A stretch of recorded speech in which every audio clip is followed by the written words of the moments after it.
El camino del reino. Orlando, Florida, domingo 3 de octubre del 2021. Las lecturas están tomadas del Génesis capítulo 2, versículos del 18 al 24. El Salmo 128. Entre paréntesis 127. Versículos del 1 al 6. La segunda lectura está tomada del libro de los Hebreos, capítulo 2, versículos del 9 al 11, y el Evangelio de Marcos, capítulo 10, versículos del 2 al 16. El tema de hoy, el matrimonio según Dios. Queridos amigos, hoy domingo Dios nos quiere enseñar lo que significa para Él el matrimonio. En el Génesis leemos: no está bien que el hombre esté solo. Voy a hacerle alguien que sea una ayuda idónea para él. O sea, el Adán no fue creado como ayuda adecuada para la mujer, para esa nueva creación que en el original hebreo es Isha, cuando fue sacada del costado del hombre. Génesis 2:22. Isha significa esposa en hebreo. Entonces, ha sido la Isha, la esposa, creada por Dios para el Adán como una ayuda idónea, es decir, para el Ish, el esposo. En el versículo 23 ya habla del Ish, ya no de Adán, sino del Ish, del esposo. Leamos entonces la primera lectura. Génesis 2. El Señor Dios se dijo: no es bueno que el hombre esté solo. Voy a hacerle a alguien como él, que le ayude. Entonces el Señor Dios modeló de la tierra todas las bestias del campo y todos los pájaros del cielo, y se los presentó a Adán para ver qué nombre les ponía. Y cada ser vivo llevaría el nombre que Adán le pusiera. Así, Adán puso nombre a todos los ganados, a los pájaros del cielo y a las bestias del campo. Pero no encontró ninguno como él que le ayudase. Entonces el Señor Dios hizo caer un letargo sobre Adán, que se durmió. Le sacó una costilla y le cerró el sitio con carne. Y el Señor Dios formó de la costilla que había sacado de Adán una mujer y se la presentó a Adán. Adán dijo: esta sí que es hueso de mis huesos y carne de mi carne. Su nombre será mujer, porque ha salido del varón. Por eso abandonará el varón a su padre y a su madre, se unirá a su mujer y serán los dos una sola carne. Palabra de Dios, te alabamos, Señor. Aquí la traducción de Ish y de Isha es la siguiente. Isha lo traducen como mujer y varón como el Ish en hebreo. Cuando Dios sacó la costilla del costado del Ish, el esposo, es la primera traducción en el hebreo, esposo, no varón, dejó un vacío en su costado, vacío que solo podrá ser sanado, llenado y protegido por la Isha, la esposa o la mujer en el texto que hemos leído. Y no es de que se trate de un vacío físico, porque realmente el hombre no nace con un hueco, sino es un vacío espiritual. Es más, ¿realmente la esposa llegará a ser de ayuda adecuada? cuando entienda esta triple función: sanar, llenar y proteger, que es como cuando en una batalla en la antigüedad, una catapulta abría un hueco en la pared de la fortaleza. Ese hueco necesitaba ser doblemente protegido por los soldados para defender el sitio. Así la esposa tendrá que ser como una guerrera para aprender a defender ese hueco vacío que quedó como resultado de haber sido tomada del costado del hombre, es decir, de una de sus vértebras. Este es el principio de la retribución. Es un principio espiritual de agradecimiento. Si la esposa toma su puesto agradecidamente y no como una imposición, y confía en el soporte de Dios, quien ama el matrimonio, ella será como la columna de su hogar, como la mujer sabia que construye su casa. Proverbios 14:1, porque la mujer necia con sus manos la destruye. Oremos con el Salmo 128. El responsorial es que el Señor nos bendiga todos los días de nuestra vida. Dichoso el que teme al Señor y sigue sus caminos. Comerás del fruto de tu trabajo, serás dichoso, te irá bien. Respondemos que el Señor nos bendiga todos los días de nuestra vida. Tu mujer como parra fecunda en medio de tu casa, tus hijos como renuevos de olivo alrededor de tu mesa. Respondemos que el Señor nos bendiga todos los días de nuestra vida. Esta es la bendición del hombre que teme al Señor. Que el Señor te bendiga desde Sión, que veas la prosperidad de Jerusalén todos los días de tu vida. Respondemos que el Señor nos bendiga todos los días de nuestra vida. Esta es la bendición del hombre que teme al Señor.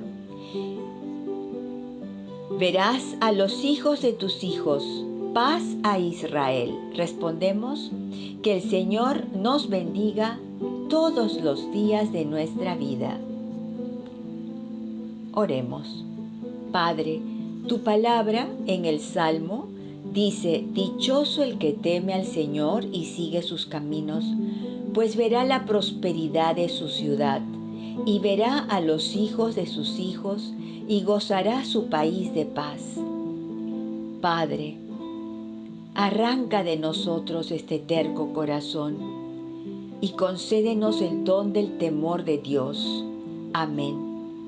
Leamos ahora la segunda lectura. Lectura de la carta a los Hebreos capítulo 2, versos del 9 al 11.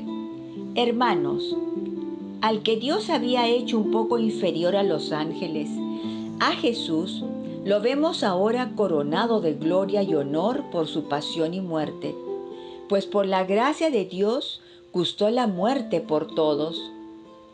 Convenía que aquel para quien y por quien existe todo, llevara a muchos hijos a la gloria, perfeccionando mediante el sufrimiento al jefe que iba a guiarlos a la salvación. El santificador y los santificados proceden todos del mismo origen. Por eso no se avergüenza de llamarlos hermanos. Es palabra de Dios. Te alabamos, Señor. En la segunda lectura, Pablo nos enseña cómo Jesús, coronado de gloria y honor por su pasión y muerte, por su Padre, por quien y para quien existen todas las cosas, llevará muchos hijos a la gloria. Entonces, santificador y santificados, teniendo todos el mismo origen, Él no se avergüenza de llamarnos hermanos.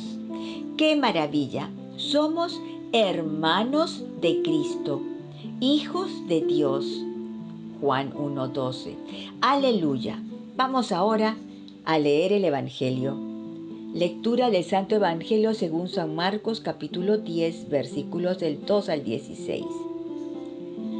En aquel tiempo, acercándose unos fariseos, preguntaban a Jesús para ponerlo a prueba: ¿Le es lícito al hombre repudiar a su mujer? Él les replicó: ¿Qué os ha mandado Moisés? Contestaron: Moisés permitió escribir el acta de divorcio y repudiarla. Jesús le dijo: Por la dureza de vuestro corazón dejó escrito Moisés este precepto. Pero al principio de la creación, Dios los creó hombre y mujer. Por eso dejará el hombre a su padre y a su madre, se unirá a su mujer y serán los dos una sola carne. De modo que ya no son dos, sino una sola carne. Pues lo que Dios ha unido, que no lo separe el hombre. En casa, los discípulos volvieron a preguntarle sobre lo mismo.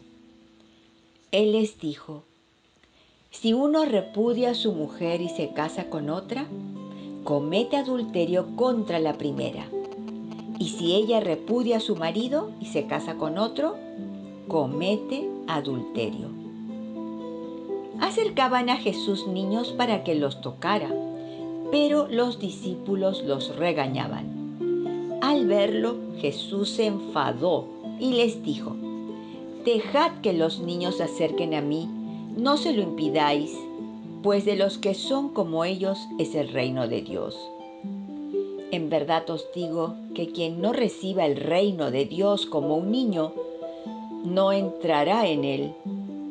Y tomándolos en brazos, los bendecía imponiéndoles las manos. Palabra de Dios, gloria a ti, Señor Jesús. La primera parte del Evangelio de hoy convalida y continúa con la primera lectura.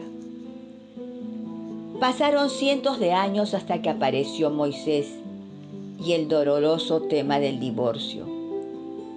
La separación de un matrimonio que se supone es indisoluble según la voluntad de Dios. Un divorcio entonces es ir contra su voluntad. ¿Por qué permitió Moisés el divorcio y repudiar a su mujer? Y ya te digo que la repudiaban por cualquier causa o motivo. Fue por la terquedad de los israelitas. Porque lo que Dios ha unido, que no lo separe el hombre, dice Jesús.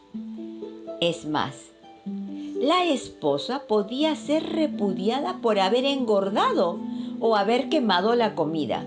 Bueno, estoy exagerando un poco, pero las razones por las que se divorciaban en ese entonces los israelitas eran simplemente ridículas, como en realidad en la actualidad. El divorcio es un tema de cada hora, quizás hasta hay divorcios cada minuto. ¿Y cuáles son las causas si no son causas tontas? Pero Jesús advierte: si uno se divorcia de su mujer y se casa con otra, comete adulterio. Y si ella se divorcia del marido y se casa con otro, comete adulterio. ¡Auch! Por favor, si se casan, recuerden y escuchen bien, por favor, lo que dice en Malaquías 2, 13, 16. Dios le dice a su pueblo el por qué no acepta sus ofrendas, porque han sido infieles con la esposa de su juventud. Ah, sí, Blanca, es que tú no sabes cómo es mi esposa. No, es verdad, no lo sé. Pero tú le hiciste a ella un voto de fidelidad cuando contrajiste matrimonio, ¿no?